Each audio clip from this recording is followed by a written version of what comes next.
This month's podcasts are sponsored by Aubergine Legal. Do you sometimes worry that your business isn't meeting all its legal compliance requirements and wonder if you're ticking all the legal boxes? Are you losing sleep worrying about a piece of legislation that you may or may not be complying with? Perhaps you need some help with your client contracts or your data protection compliance. Or maybe you're worried that your website doesn't have the right documents or legal notices in the right place. Perhaps you have a brand that you want to protect with a trademark. How about if you could outsource it all and eliminate all of your worries? If so, then get in touch with Aubergine Legal, a friendly commercial legal consultancy offering practical and clear commercial legal advice without the overwhelming legal jargon, taking the worry away and helping you to protect your business and minimise your risks. Aubergine offers a free 30-minute consultation if you have any questions or want to find out if they can help, and you can access this link and book your free 30-minute call via the link in the show notes.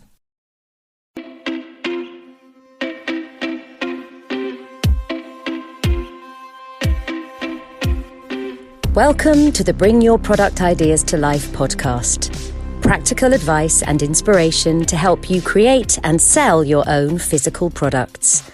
Here's your host, Vicky Weinberg. Shannon Reed reconnects people with their often outsourced creativity by bringing their ideas to life in fibre art form. She also teaches them to do this for themselves and hold safe spaces to allow our creativity to support our wellness. So hi Shannon, thank you so much for being here. Thank you, Vicky, for having me. I'm delighted to be here today. Oh, I'm delighted that you're here. So let's start. I've obviously given a bit of an introduction to you, but it'd be fantastic if you could expand on that, introduce yourself, and also talk a bit about your business and what you sell, please.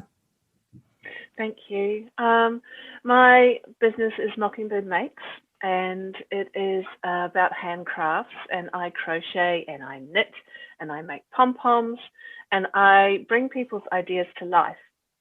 That's what I'm doing now. But the way it came about was as a means to support my own mental health.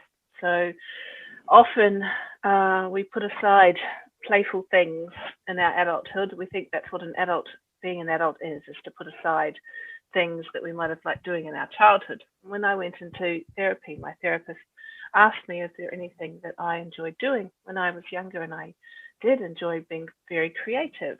I just never thought it was a productive thing to do, and I never thought I was any good at it. And so those were two criteria that I thought one needed to be creative. And so when she suggested that, I picked up knitting and really found that it really helped me. It was something that I could expand on from my childhood and also crochet and so on. And it gave me, because I had young children at the time, it gave me a sense of physical output, a physical accomplishment that I could see in front of me. The process of learning and challenging myself was really rewarding. But it was also something that didn't have anything to do with the corporate world or anything like that. It was solely my thing. And it was something I could do with my hands, so that I didn't have to set up. I didn't have to have an easel up or paints out that would dry out if I didn't put them away. These sorts of things, all this criteria was met. And as I got better at it, it became very, very meditative. And then I discovered that I was quite good at it. This is a place where I could filter, where I could channel my perfectionist and using then, I had to have an excuse for making, because once again, that productivity measurement was still in my mind. So I started gifting them people's birthdays. Could be cross stitch, could be whatever it was. Gifting came along, and the feedback was wonderful. And then someone suggested I started selling them, and I sold a few things. But the turning point was to become a brand, to become a business, was when a friend of mine set up a gender-neutral clothing company and needed hats in the colours of her line that she was producing for her big launch. And so I said yes, and went ahead and did that, and decided that was when I should have a name. And I should have a company, and I should have an Instagram account, and the things that make you official, whatever that is, a logo, and so on. And that was a mission that I accomplished in a very short time because I had a deadline. I had to get it done. So it was very good for me to get into the mode of better done than perfect. That was really helpful for me, having that short deadline. I lost a lot of confidence coming out of the corporate world and going into becoming a mum and raising children, and didn't really think that I could go back into that world. So this was a beautiful way for me to start building my life again on my own terms and in my own way. And as an aside to that, the production, the creation, the following my intuition, getting feedback from customers, ideas from customers to turn into reality. I also discovered the process of creativity and how beneficial that could be for others. And so outside of my product business, I do a lot of wellness work as well, which is very, very rewarding. But now I make bespoke mostly. I do have an Etsy account where I sell my ready-made items. But working bespoke is my greatest joy because it links into allowing others to reclaim their own creativity, even if they don't make for themselves. They can have an idea, go from an idea into reality, and so their creativity is channeled, is brought to life. I know that that's something that you're very passionate about, is seeing ideas come to life like that, and we have that in common, being whether it's doing it ourselves or seeing them come through from one person to another is really rewarding. So bespoke is my main way that I work, and which has its own challenges than being able to formally set out how much stock I need for a certain thing, and being able to measure the profit margins down to the nth degree. So I work very intuitively and am slowly building up my profit margins and slowly building up that side of it. First of all has been the work, and secondly has come the feasibility. Yeah. And that's because I'm in the very privileged position of being in a partnership where I have another income. So I don't want anyone to take this as well, that's what I need to do now if you're starting up from scratch with no support and so on. So I interrupted you though, Vicky. Go ahead. Oh, no. So I was going to say with the pricing, I guess some of it, it's intuition, but I guess also some of it is obviously experience, because I guess the longer you're doing this, you can kind of judge more, okay, well, my materials for this project will cost this and it will take me this amount of time. I'm sure that most people, whether they have a set pricing model or not, often undercharge in the beginning because it's so easy to underestimate your time and what it's going to take to complete a project. So I agree that I'm sure that a lot of what you do is intuition, but I think that's probably built on your experience as well. Because remind me, Shannon, how long have you been doing this for now? I had a 4-year birthday in November last year. Yes, obviously you've got all of that experience to draw on. Yeah. And were you doing bespoke from the start, or did you start right from day one? Okay. Well, actually, for me, bespoke felt like lower risk because while my individual purchasing of products, of materials might be higher because I'm not buying them bulk, the risk of do they want it is much lower. So that's how I started, was I will make you what you want rather than me knowing what is wanted out there. And so that's where the intuitive meets experience, is that I didn't do and I didn't research whether this business was a viable option from the beginning. And I don't like to say that because I get embarrassed about saying that.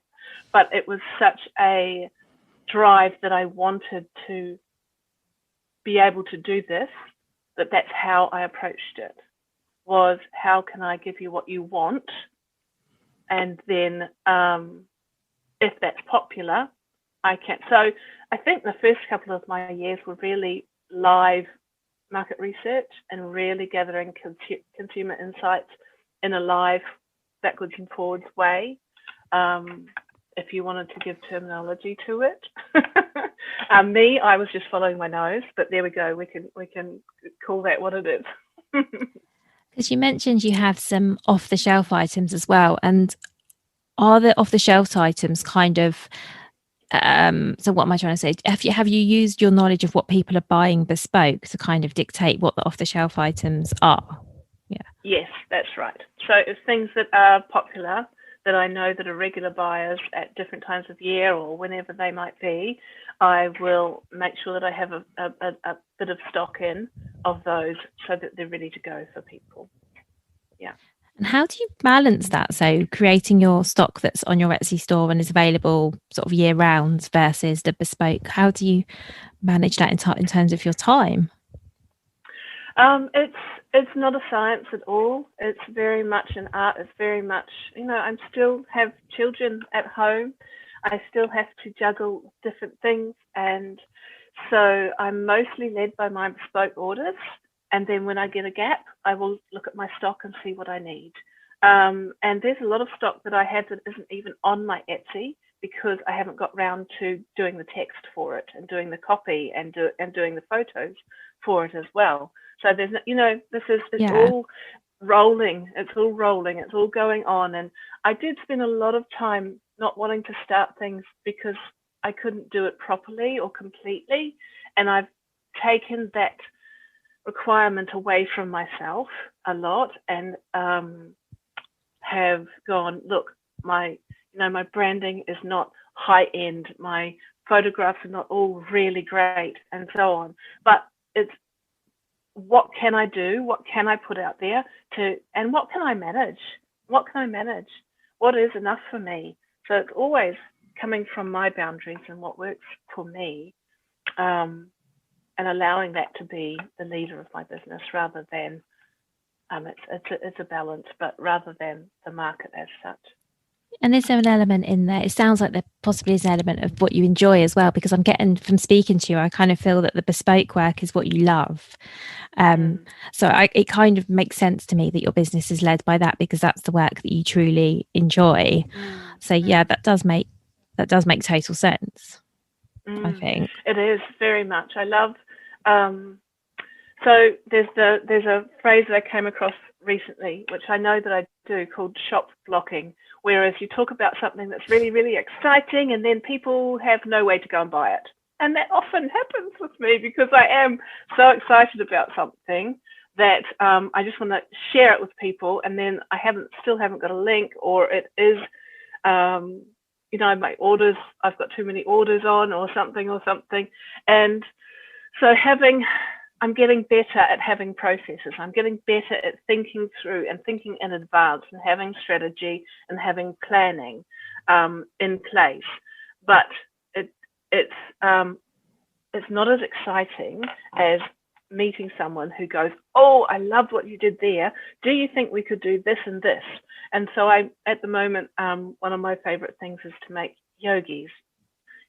We're on podcast, you can't see, but Vicky can see behind me, one sitting on my shelf. And these have been, they started off as black yogis which has really been amazing for me to understand how much representation matters, and the fact that black-skinned yogis have not been seen in this form before to a great extent was really, really powerful.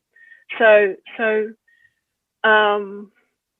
being able to create something that is really emotive and beautiful and really life-affirming for people is my greatest gift. That would be my greatest gift. How wonderful is that to be able to do that? And so when I think of making 20 unicorns and putting them on Etsy to be sold as a transactional thing, it doesn't have as much thrill for me. I mean, it's unicorns, so how could it not have a thrill? When the first time I got a direct payment into my bank account that said rainbow unicorn, I thought, look, I've made it. This is it. I've made my life. This is what I want to be doing. But there is a difference. And sometimes I can do a little bit of not so much the smartest thing by, for example, shop blocking, whereas not having my stock ready. But I would rather have the connection with the people that I'm doing it with So I have to balance that correctly. I have a strong drive to connect with people and be working with them, but I also need to have a production line to a certain extent of things that are ready to go and so on. So I get better and better at that with more experience. I don't want to cut off that connection. That's the whole thing about what I'm doing is about, and just working on how to make that more profitable so I can continue to do that, and keep the business going has been a lot of what I worked on last year, which was really successful, which has been really great. Yeah, and I saw the yogis on your website actually, and I thought they were lovely because I've never seen anything so unique. And like you said, they're also really representative as well, which I don't think I've seen before in many, if any, handcrafted products. I just thought they were really unusual, and I can totally see why it's lovely to create products where people can see themselves in them. And what was the inspiration for those, if you don't mind me asking? It was a direct request from Donna Noble, who is a leading yoga teacher in the country at the moment, and she is leading the way in equality and inclusion in all sorts of diversity in terms of body size and shape, and yoga is for everybody. And she said she saw one of the other figurines that I've made some statues and some goddess figurines and so on, some beautiful work for people, and she thought, I'd like a yogi, and so I made one from her, and she shared it, and we went from there. And then you may have seen, if you were talking about a picture of the yogis, that are lots of different yogis in one place. Those were all future orders that people have gone, oh well, I usually wear grey when I'm and can I have a pink yoga mat, and I have my hair down, can I have my hair long or short or up, or and then it went on from there. And to even a businesswoman with her sunglasses and her mobile phone and her what's the brand anyway, her designer handbag, which was very it was very clear to see which design it was, and her high heel shoes. I mean, this is me getting a bit silly on it, but I loved it. Look at this. I'm like showing my boys, look at what I've made. I've made a tiny pair of high heel shoes. Oh my God, that's so cool. That's really cool. And why not get silly with it as well? I mean, why, it's fun. It should be fun. And this is maybe a personal, I say personal, because I crochet as well myself. I'm self-taught. So do you actually, you're not following patterns by the sounds of it as well. You're sort of designing your own pieces, is that right? I'm very impressed. I will look at patterns all the time. I will look at patterns from here, and I'll look at patterns from here, and I'll go back to here, and pull out the pieces that I need. So no, this is not just. But there are some times when I have enough space and I have enough calm around me, and the time is just right, and the moon is in the right place, or whatever is going on. I don't know. I'd like to bottle these times, but I haven't been able to yet, where I can sit down, and I think it's from experience, I can sit down and I can go, okay, the next row needs to be like this, the next row needs to be like this. Yes, that shape is good. Yep. And then it flows. So there are times that I do that when I'm in flow, and I'd like to be able to do that on purpose much more, but experience will bring that as well. Yeah, thank you. No, thank you for explaining that. I was just really curious because I've never seen patterns for a lot of the things that you create. So I was, just wondering where that came from. But taking bits from lots of places totally makes sense. So let's talk a little bit about how you manage these bespoke orders. So what's the process when someone contacts you and says, I'd like you to make something for me? How does that work? Yeah. A year ago, or even 18 months ago, I probably wouldn't have been able to articulate that, but I have, because as I said, I'm becoming more process focused, and that's not just for me to be efficient, but it's also for the customer to have as little time answering questions from me as possible. Because in the beginning, I would be like, oh, and what about this? And then come back later, oh, but I forgot this. What about this?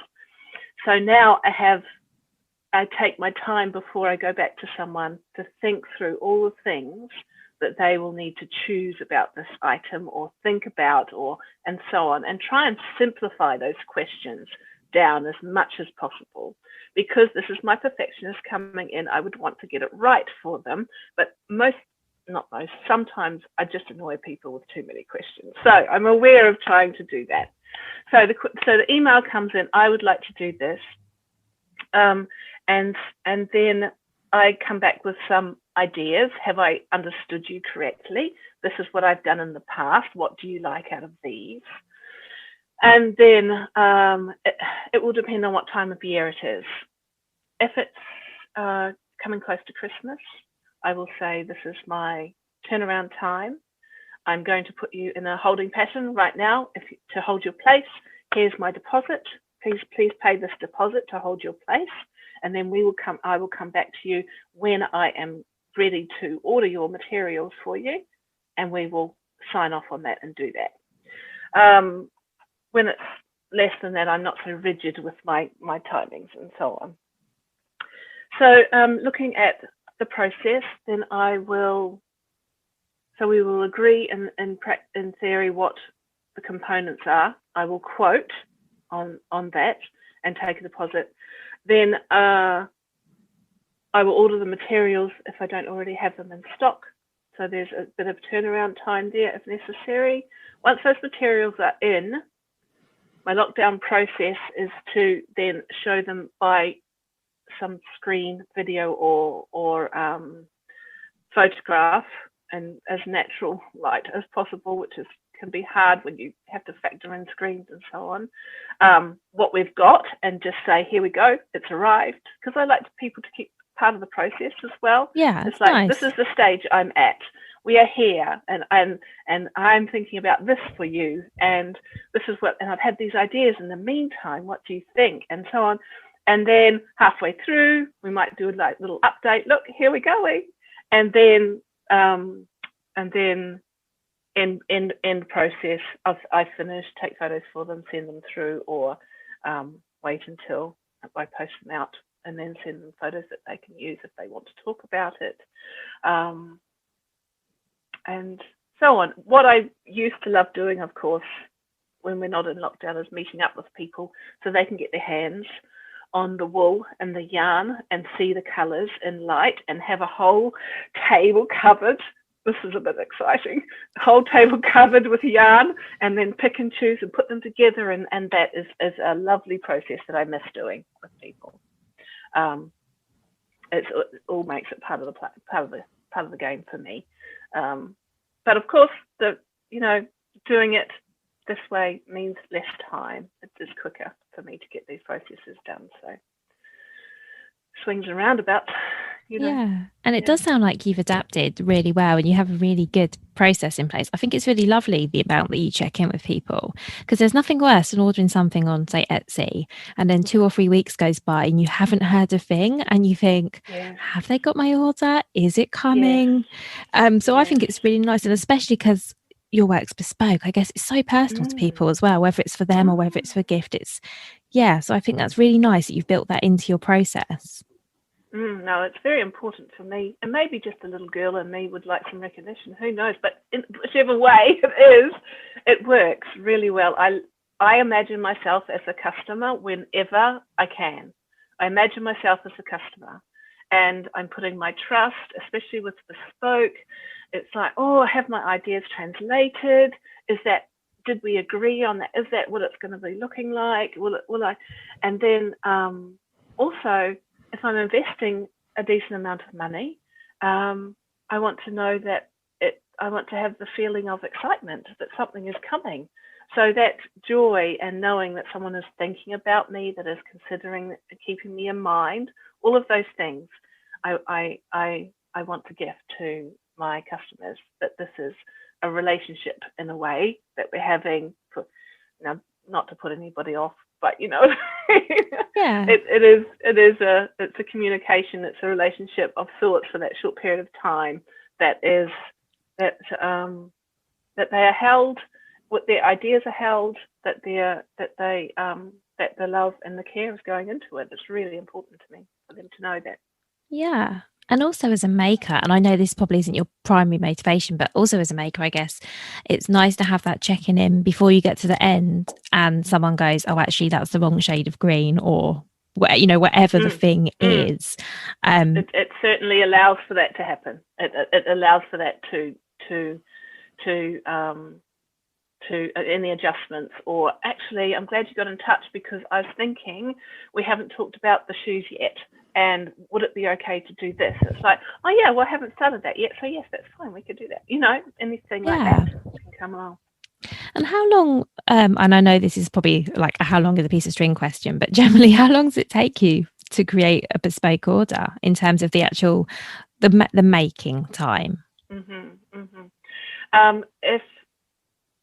It can be a lot of hours. I made a beautiful Ursula, the octopus woman. I made one for a very dear customer friend, and I wanted it to be special, and I did lots of beading, and I took my time and really allowed that process to unfold and to let Ursula tell me what she wanted to be, which I was so grateful to have the trust of my client to do that. And I didn't count how many hours that was, because it was quite a lot. But I allowed that as CPD, so that's continued professional development for me, experience building, and so on. So that was quite a few hours. If I was to make this yogi, nobody can see the yogi I'm pointing to. The yogi that's sitting beside me is a basic style where people could choose their colour and their mat, colour clothing and colour mat and hairstyle and so on. Would be under 4 hours for that from start to finish. Okay, thank you. I was just very curious. And I will make sure that there are links to your website and your Etsy store in the show notes. People can actually go and have a look at your yogis and all your other products as well. Thanks. That's okay. So your bespoke products are on your website and your off-the-shelf products are on Etsy, if I got that right. My bespoke products are via DM on Instagram or emailing me. So it's via email. And ideas for what you might like are all on my Instagram account. So ideas of what have been made before are all there. There's some stuff on my website, but it's not a shopping website. You do need to actually email me and get in touch with me if you want something bespoke. Whereas all of my ready-made stuff is on Etsy, that you don't need to interact with me at all. You can just buy it. And I do have one yogi on there at the moment. But anyone can message me as well through my Etsy site to say, oh, I saw this, and can we do something else? So. Perfect. And your website, of course, because I've obviously taken a look at your website, also talks about some of the services you offer. So should we just talk about those briefly and how and what you do and how it kind of connects with this side of the business? Oh, I'd love to, because I'm very passionate about creativity for wellness and how creativity can support our mental health. And I think it's when we had our first lockdown, the data that came back was that the two things that people most took up in their time to support themselves was exercise and creativity. They might not have counted how many loaves of bread was made, but anyway, exercise and creativity were definitely in there as one of the highest things. And I think it speaks a lot to us that our health is really important, and they are both part of our health. So the way that I do that is I speak often, whenever I can, about the benefits of wellness that creativity brings. And I host women's events called Creative Conversations, which is a combination of a women's listening circle where we get to listen and connect with each other in a very, very safe container. So I've been a facilitator I trained as a facilitator maybe 20 years ago now. Gosh, it's a lot of years to say. And I've continued facilitating. So that's a theme that has run through, even though I was in the corporate world as an innovation and creativity facilitator for corporates to come up with ideas and implement really big, bold new ideas. The thread of creativity has come through, and I'm still facilitating and holding safe spaces for people. And safe spaces are needed for new ideas to come up, which is what I was doing pre-children and in my corporate career, holding incredibly safe spaces because new ideas can be very vulnerable. And now I hold spaces that are very, very safe emotionally and very, very nurturing and nourishing for women, and with the intention of them having connection to themselves and to each other. That power is incredibly powerful, and also a space to create. Now, the creating is not compulsory. You can just come and be and share, enjoy the meditation, enjoy the shared conversation, and enjoy the gratitude practice and so on, practices that I do within it.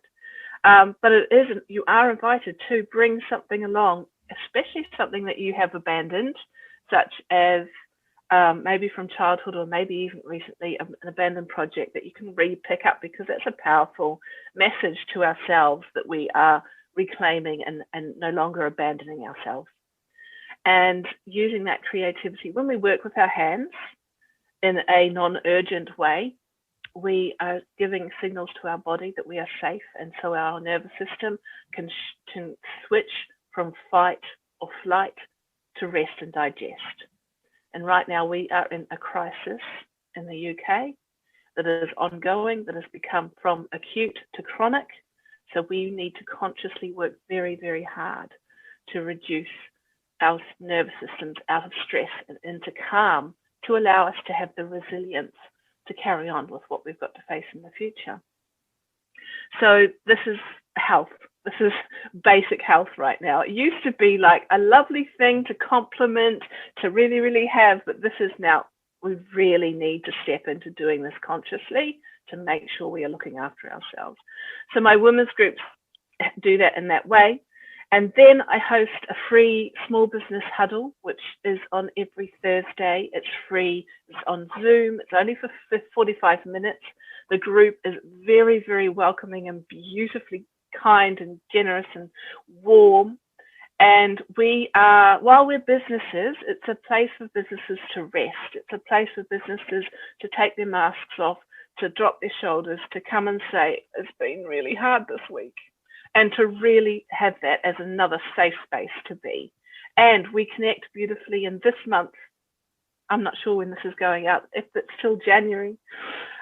We are hosting an event called Find Your January Joy. So 31 businesses, one business for each day, are giving away or making special offers for all of our followers, one per day from a business per day, as a way to spread some joy in this month. And that network keeps me sane. We've been doing it from the beginning of the first lockdown. It's a weekly thing where we check in with each other, and it is a beautiful, beautiful space. So that has been really, really important to me. And I also mentioned to you before we started, I think, about my Creativity for Wellness Insta Live, which is a place where I share my platform with Black voices, with women in business who can have some more airtime, and we talk about what creativity means to them, and it's just a delight. It's absolutely delightful. So that's all I can think about at the moment in terms of my other things. Oh, and yes, and speaking and hosting Creativity for Wellness things, like tomorrow evening I am working and hosting a WI evening. I work with the WI quite a lot at a reduced rate to speak for them and to support their women on Creativity for Wellness on Zoom calls and so on. So yeah, I love it. Yeah, I can tell, Shannon, because obviously I can see you, not everyone else can't see you, but I can see you're beaming and you look really lit up, which is lovely to see. And you say that's all. I mean, you're doing an incredible amount, and so needed. I mean, for context, so we're recording this in January 2021. This will go out a bit later. I know that I have listeners who are in creative businesses, Shannon, so we will make sure that we get links to all of this in the show notes, because I'm sure there'll be people listening who, you know, really love the sound of what you do and perhaps, you know, need a bit of what it is you're offering, like the safe spaces. So are your groups for creative business owners? Are you open to all business owners or creative businesses? Absolutely every business owner. Oh, wow. Every. Yeah. That's amazing. Yeah. I may well join you one week. Please do. Please come. And, you know, when times are tough and when the kids are home, and if they're not, whatever, but pajamas are welcome, gin is welcome, children are welcome. That's the criteria. Oh, it's amazing. It's all welcome. Yeah. It's just a place where we can step off the treadmill for a moment and know that we're not alone, and know that we're all human. And it's quite really, especially I'm speaking specifically about the small business huddle, and what I find is really lovely is people come along and they've seen Instagram accounts and they've seen these people, and then they get to meet the people in person and they go, oh, you're not as far away from me as I thought, or you're not as different from me, or this, you know, you're just like me as well, and I can do that too. And oh, you struggle with thinking that too. Oh my goodness, that's amazing. And it's a wonderful leveler and an amazing confidence builder for other businesses to work together in that way. That the unspoken support that is there is really amazing. Yeah.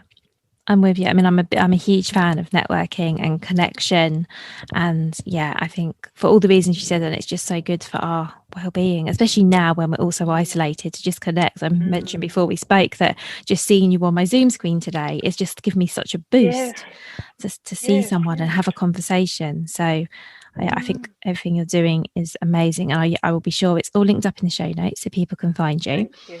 And do you have time for one final question before we finish? Yes. Okay, so I would love to know, Shannon, what your number one piece of advice would be for someone else looking to start a products business, and perhaps specifically a creative product business as well, as that's your speciality. I think this is not very original idea, but I think it's really powerful, and that's knowing your why and being really, really honest about why you want to do it, and not dismissing it. So not dismissing it. I can very easily dismiss that. I could have very easily dismissed that my why for starting my business was just because I wanted to keep making. I could have dismissed that and gone, that's not a good enough excuse. That why has kept me going through the 4 years of not necessarily making a lot of money, not necessarily, you know, in the beginning even having good profit margins or anything else like that. But it has brought me to the places that I want to go to. And I did, at the end of last year, I thought of not making anymore and stepping more into the coaching and wellness side of things. And then I woke up one day heartbroken at that idea. And it is still wanting to make. It is still wanting to make. So I still make room for that. I'm also using that as a way to get out into the world, to build my confidence, to build my network, to build my world.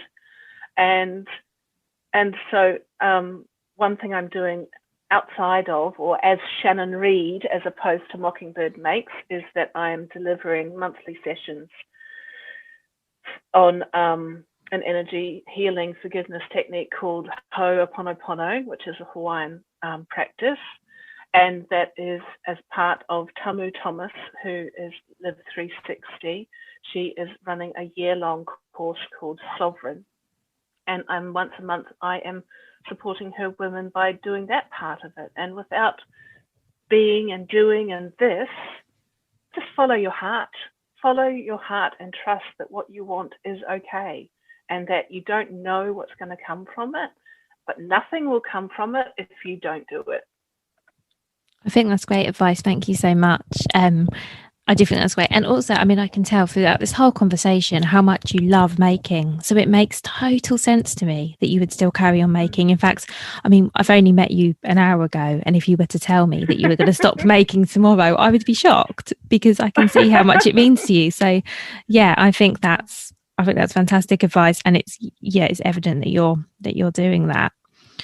So thank you so much for all that you've shared today and for all that you're doing. And I'll be sure, as I said, to have links to absolutely everything in the show notes so that people can come and find you. And what's the best social media channel to get you on? If someone's listening to this and they think, oh, I'd love to go and find more about Shannon, where should they head to?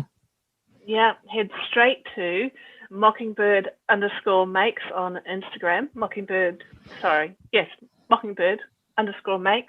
on Instagram.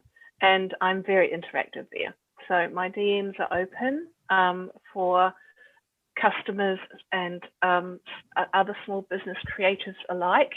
I love sharing my tips and ideas. I had someone come and ask me about this January event that we're doing, and was really happy to share all the tricks and so on that we've done. Not tricks, but all the tips of making it work, which was really lovely. So yeah, love being there. Oh, thank you so much, Shannon. And thank you for all you shared and for all that you do. Thank you, Vicky, very much for having me on this. I'm loving what you're doing. I think that your services and your resources and your support here for small businesses is a fabulous and really, really valuable idea and offering. So thanks, Vicky, very much. Oh, thank you. That's really kind of you. Thank you.